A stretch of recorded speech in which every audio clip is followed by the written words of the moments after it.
All right, you guys know why I'm here. Super Bowl 55, Chiefs versus Bucs, the granddaddy of them all. Let's just get right into it. Don't forget, if you like what you're seeing, if you like what you're hearing, toss me a like and a subscription. I'll keep the content coming and flowing for you guys, and we'll keep this channel growing as well. Let's get right into it, though. Bucs Chiefs. We saw the first time these two teams matched up in Week 12. I covered a little bit about what I saw after that game happened and kind of got a breakdown, or I gave you guys a little bit of a breakdown on what the Bucs struggled with and why the Chiefs were able to jump out to such an early, huge, massive lead, basically exploiting Carlton Davis with Tyreek Hill. Bucs adjusted in the second half and kind of went back into more of a safety style, cover 2, cover 3 sinking zone, just keeping everything in front, making them move and march more methodically, not allowing basically one big play with Tyreek's speed to beat him over the top. So I did want to kind of dive into that. I talked to Cope. He reached out to me this morning a little bit. He was like, hey, you gonna, toss your Super Bowl prediction, you're gonna do a video and send it out there? And I was like, of course, man, you know it. So we just kind of started talking a little bit, and he gave me a little bit of a heads up and some nuggets about what Dan Orlovsky said about how you kind of approach the Chiefs offense, conceptually as a defensive coordinator, and what you can kind of do to stop them. And Orlovsky basically said, you can't run man because, you get beat the way the Bucs did in the first half of their first meeting by Tyreek Hill, right? They just run right by you. You can't run zone because then they just pick you apart, everything underneath, and can even kind of get the ground game going a little bit if they want to, if you're playing off the ball enough, right? They run those RPOs and they'll kind of just hammer you that way too.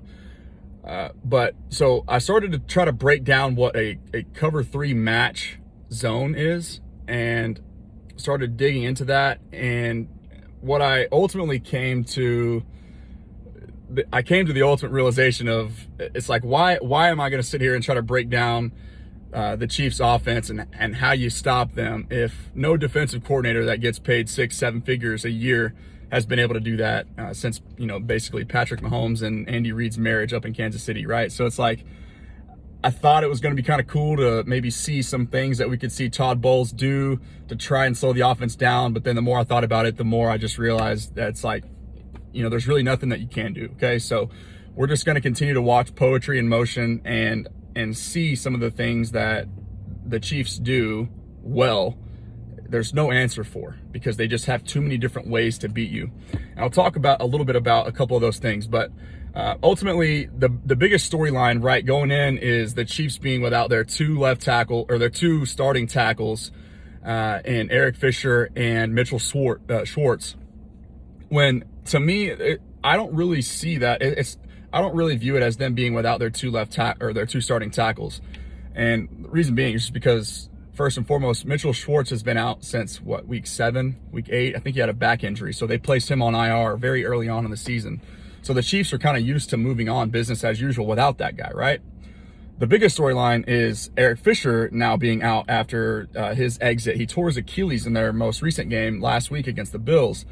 And that is what I mostly want to kind of focus on. And so who's filling in for Fisher on the left side? They're basically moving Mike Rimmers, the right tackle, who filled in for Mitchell Schwartz when he exited in week 7 or whatever it was. He's now moving across to the left side. So he's going to be filling in for Eric Fisher at the left tackle spot. And that's kind of the spot where I want to focus primarily on. And it kind of goes back into what I talked about before the Bucs and Packers matchup last week, when David Bakhtiari injured he tore his ACL in practice before that game. And they were basically placing the rookie left tackle in there, Yosh Nijman, and I talked about that matchup with Jason Pierre-Paul and how that could potentially be a problem for Aaron Rodgers' weak side. And lo and behold, that was an issue. And I think Jason Pierre-Paul actually had 2.5 sacks in that game and 5 total pressures. So they sacked Aaron Rodgers 7 times, I want to say, in that game, and forced him to turn the ball over 3 times. That's going to have to happen. They're going to have to create some pressure, obviously, right, to have any chance to win this game. It's going to be a huge emphasis for me is what can that front four do as far as moving the line of scrimmage, and how creative can Todd Bowles be in dialing up pressure and basically forcing miscommunication on the left side behind JPP with, mixing in Shaq Barrett, Levante David, Devin White, all those guys, right? Dialing up stunts and different types of blitz packages to cause confusion from a protection standpoint with Mike Rimmers over there on the left side. And then obviously, that matchup with Jason Pierre-Paul, I see Jason Pierre-Paul winning that more times than not. But so the thing that I have kind of come to realize is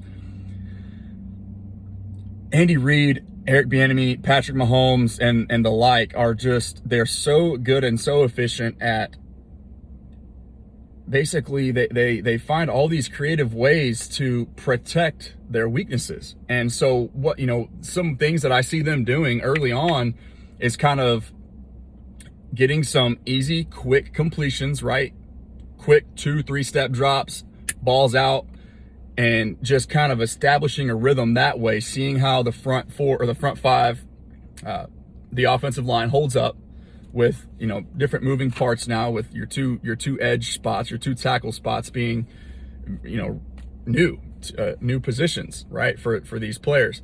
But I kind of see the reason why I basically stopped breaking down those, the match zone philosophy is the Chiefs have 2 4-2 runners on their team, and Tyreek Hill and Mecole Hardman.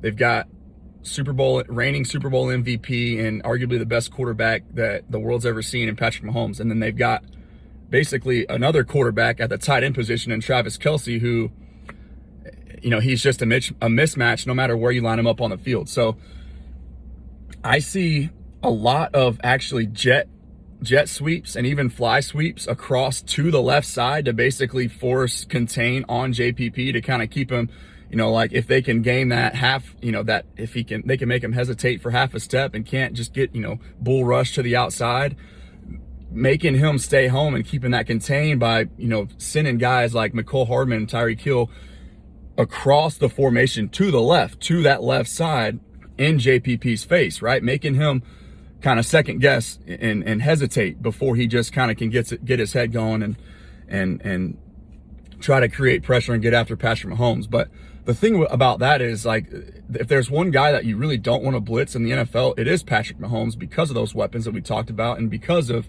just the level of comfortability that he has while pressured. He actually has the highest QB rating in the NFL by a pretty substantial margin when pressured. So he's not even fazed by it necessarily.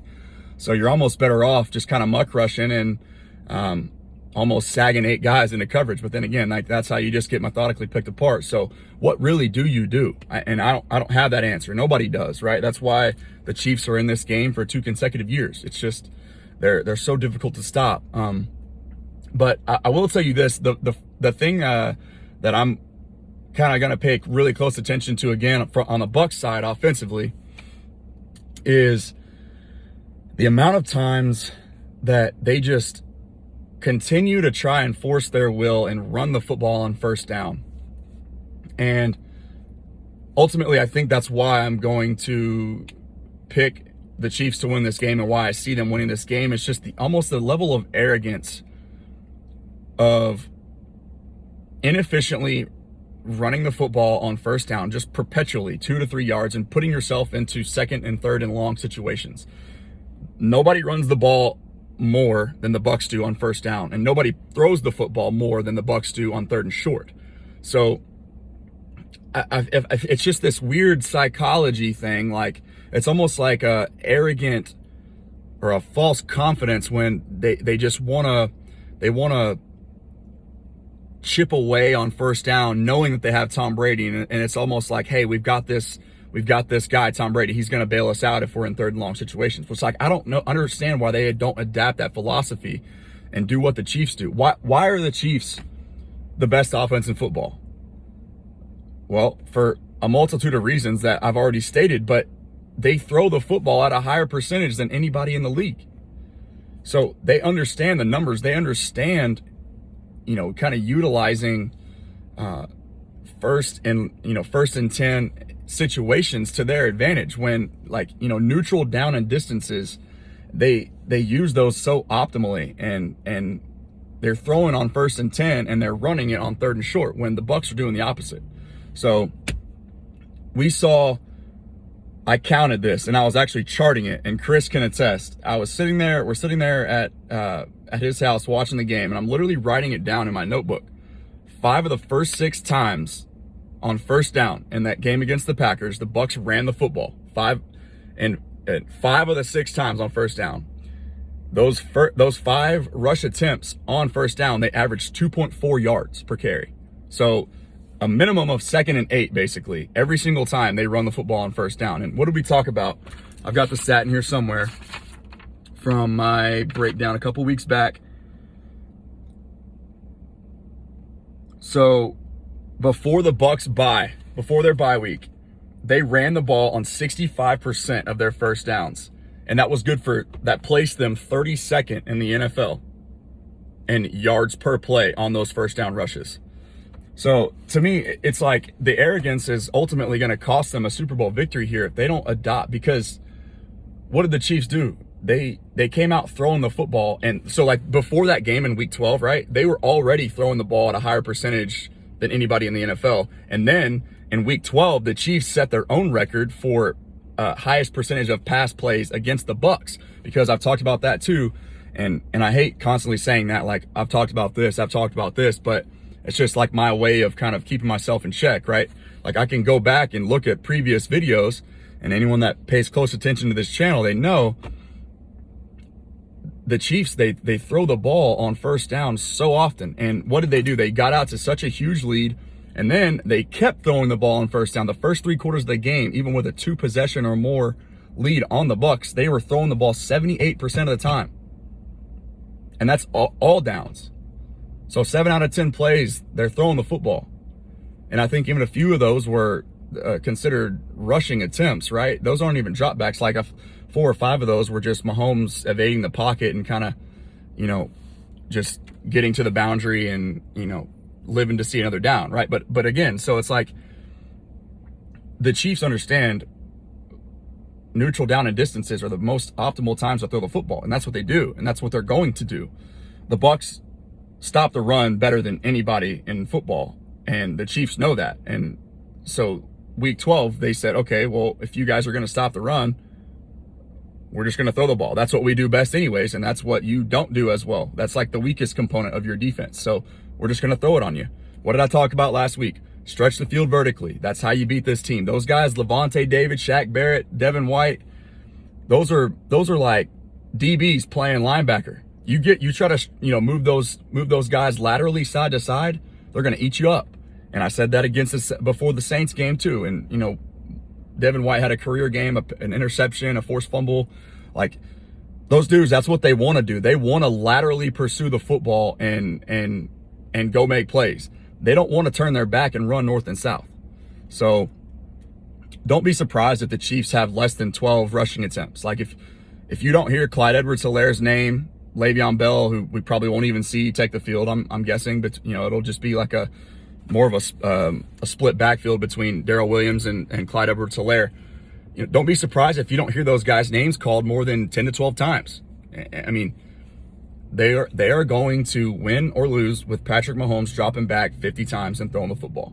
He had 49 attempts in their Week 12 matchup, and I won't be shocked if he has more than that this time around. That's what they do. That's what they're going to continue to do. Basically, kind of the moral of the story here for me is, can that Bucs front get to him enough and, force a turnover or two here or there and kind of put Tom Brady in more optimal situations, get him into shorter fields? And will they go against what they've done all year and finally stop perpetually running the ball on 1st down just to try to keep the ball away from Patrick Mahomes? And last week, trying to keep the ball away from Aaron Rodgers. It's like they almost,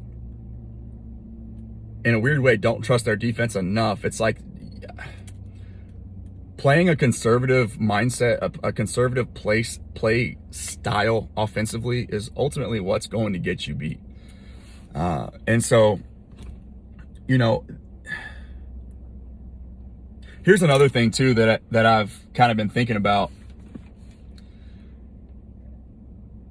A lot of people I keep hearing this narrative about the Chiefs left tackles and them, like, do they decide to run the football, and like, are they going to try to protect Patrick Mahomes? No, absolutely not.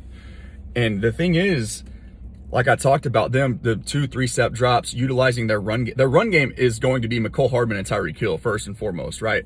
They're not, if anything, they're protecting Patrick Mahomes by, those check passes and those jet sweeps, fly sweeps, and all that stuff, getting the ball to their playmakers on the perimeter. And that's going to be their run game, if anything. But what happens is, when Mahomes is dropping back, the more times he drops back, well, guess what? The front four for Tampa, their pass rush, they continue to get tired out. Like, they want them to run the football because, that's essentially a rest for them. They're not exerting as much effort, as much energy stopping the run as they are trying to rush the passer. You know what I mean? So I don't remember if I said it or not in the last video, but basically, if I see deep shots happening later in the game as these pass rushers, this front four from Tampa continues to tire themselves out just from Patrick Mahomes just dropping back over and over and over again and just kind of dinking and dunking, taking what the defense gives them, 5 yards here, 7 yards there, and then boom, deep shot all of a sudden, like right over the top. Whenever you're tired, you're least expecting it, right? So again, attacking this team vertically, that's how you beat the Bucs. For the Chiefs on the other side, the defensive side of the ball for them, they actually have, nobody's better defending outside, defending the outside pass catchers than the Chiefs. They actually give up a lot of kind of shallow to intermediate plays, like in the passing game to like the slot receivers, the tight ends. I think this is more of like a Rob Gronkowski, Cameron Brate, Scotty Miller, Chris Godwin type game. Like Bashaud Breeland matching up with Mike Evans. That's going to be ultimately like kind of the giver. Like, we're going to see Tom take his shots. Like they want to run the football early and then they want to stretch the field. They want to take their deep shots, like in second and long and third and long. That's just kind of what they do. It's just such a weird offense to watch. It seems like they operate at such an inefficient level, yet here they are in the Super Bowl. I don't get it. So maybe I'm the idiot for saying they should do things differently when, I'm telling a dude that's 43 years old about to play in his 10th Super Bowl what to do. It's like, okay, maybe I'm the idiot, but I don't know. I just kind of like numbers and I like studying philosophy and I like studying statistics. And so I just kind of see it being a certain level of arrogance and kind of going with ultimately what got you there. And that's going to be kind of what works against the Bucs here. So, that's pretty much where I'm at. That's about all I got on that game. I just want to, ultimately, I want to see this offense, speaking of the Bucs, the Bucs particularly, this offense, I want to see them operate and I want to see them live and die with Tom Brady dropping back on first down. That's all I'm asking.